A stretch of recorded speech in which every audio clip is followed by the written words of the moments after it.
Well, hi there, everyone. Thank you for coming back and joining me for another episode of Mark on Comics. I'm Mark, and I'd like to ask that you would hit the like, subscribe, and notification bell. The like will get me in front of more people. The subscription will help out to build my channel. And if you like what I do, please hit the notification bell. I'd really appreciate it. So let's move on to today's topic. I want to talk about the hottest comic book right now.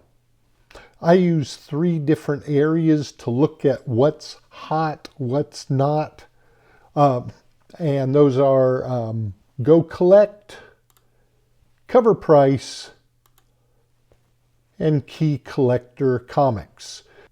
All of these just happened to report that the book I'm talking about is the biggest seller in the world. That is Absolute Batman. Now, mostly I'm going to be talking about Absolute Batman #1, but I do want to go ahead and introduce some facts about Absolute Batman itself. So, Absolute Batman #1 was released on October 9th of 2024.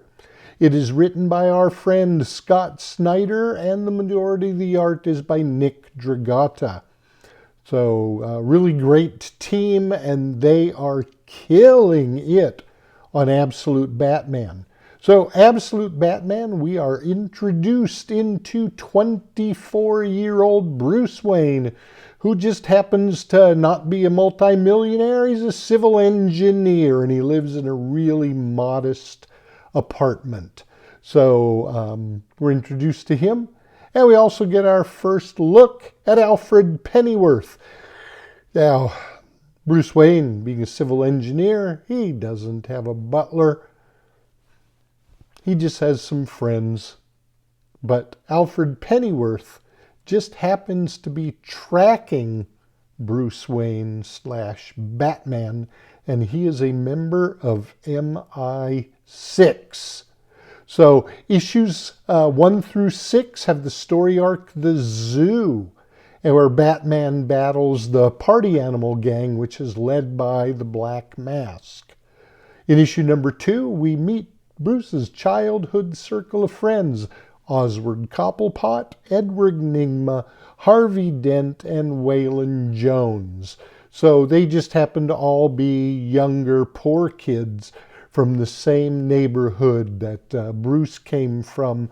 But I think with the environment they're in, and this is the Absolute Universe, which is a little bit more crazy than DC's main universe, I think we're probably going to see these people open up as the Penguin, the Riddler, Two-Face, and we've already seen Waylon Jones as Killer Croc. So in issue number 6, Black Mask is defeated by Batman, and we are introduced to the Joker. Now, I do not remember issue number 6 per se, so we may have seen the Joker, may have been hinted at, I don't know, but we are introduced to the Joker. Then in issues 7 and 8, we have the Absolute Zero storyline with the introduction of Mr. Freeze. And he's not really much of a scientist in this one. He's more of a monster, twisted by failed experimentation. So very sad on Mr. Freeze, but good villain in the Absolute Universe. Then we move to issues 9 through 13, which is Abomination, where we have Batman meeting Bane while he's infiltrating Arkham. Not Arkham Asylum here, Arkham, and it's a Black Ops site. Then in issue 11, we're introduced that Bane is working with the Joker. So Joker comes out again, heading something else up. Issue number 13, we're introduced to Absolute Catwoman. And then in issue 14, we have Harley Quinn in full. So we're introduced to all those characters. Yeah. Then issues 14 and 15 and possibly 16, 17 with the crossover. I do want to mention Absolute Wonder Woman 15 is going to be a crossover with Absolute Batman 16, our first crossover in the Absolute Universe. So I expect much more to come. And I do suggest you pick up multiple copies of issue 16. This is going to be the first team up in the Absolute Universe, and I don't think you want to miss out on that one. I think it's going to be incredible. So issue 14 and 15 has the Absolute Evil storyline, and it continues to expand the Absolute world. Then issue 15 gives us a background onto the Absolute Joker, and we find that he's behind everything that's been happening in the Absolute Universe so far. So I think that the Absolute Joker is going to end up being the major villain across the Absolute Universe.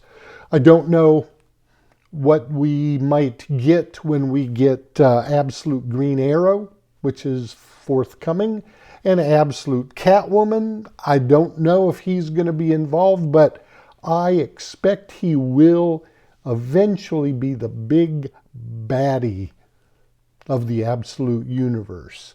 So I want to talk, as I said, about Absolute Batman #1. So Go Collect, as of today, has Absolute Batman #1 listed as its #1 comic, followed by Marvel Superheroes Secret Wars 8 and Spawn #1 in the third position. According to Cover Price, this is interesting. Number 10 on the Cover Price list is Absolute Batman #1, the Ian Bertrand one in 25. Then when we move up to their number 5 spot, we have Absolute Batman #2, the Daniel Warren Johnson cover. Then in number 4 spot, we've got Absolute Batman 13, the Nick Dragotta regular cover, which features Absolute Catwoman on the cover. The number 3 spot, according to Cover Price, is held by Absolute Batman #1, the Nick Dragotta regular cover. Moving on to number 2, Absolute Batman 15, the Nick Dragotta regular cover. And according to Cover Price, the hottest book on their list is Absolute Batman #1, the Jim Lee cover. Beautiful cover, beautiful cover. And there's a virgin and a trade dress. And then moving over to Key Collector, in the #1 spot for them this week is Absolute Batman #1, followed by Amazing Spider-Man #1 in the number 2 spot, and Giant Size X-Men #3 in the 3rd spot. So Absolute Batman is hot. Right now, the average high is about $100.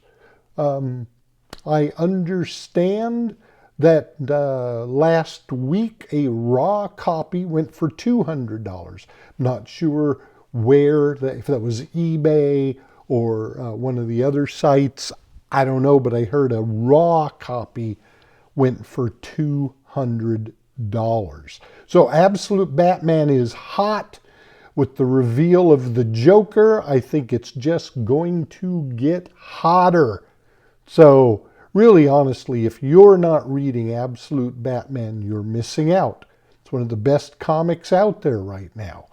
So do yourself a favor and jump on to Absolute Batman, especially with the first crossover with Absolute Wonder Woman in issue 16 of Absolute Batman, issue 15 of Absolute Wonder Woman. Now,